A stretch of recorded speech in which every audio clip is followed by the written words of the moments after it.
Why did they murder Jesus? Because he was trying to deal with the sin that was in their life, which was keeping them from freedom. Sin is shackles.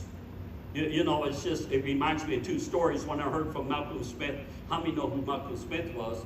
He used to preach for me years ago, and he gave a story. He said, in Alaska, I never seen it, I lived in Alaska, he said what the natives learned to do, they'll take a piece of flat steel, and they will sharpen it up real sharp, razor sharp.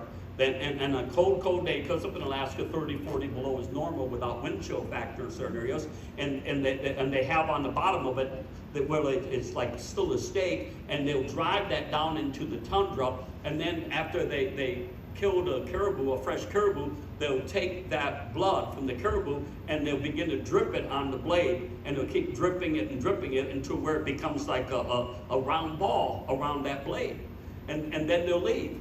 And here comes the wolf pack, and they smell that caribou blood. Listen, how many have ever heard this story? It's true. And that wolf will begin to lick that caribou blood, lick it and lick it and lick it.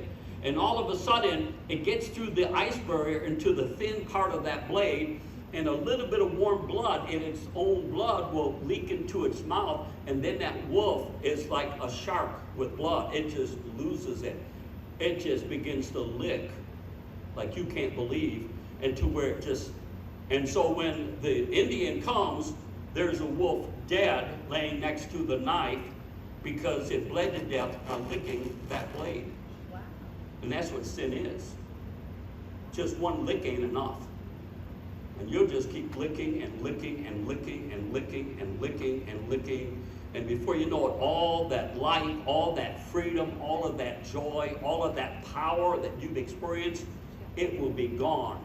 And I think we've all seen this, not only in our lives, but the lives of others.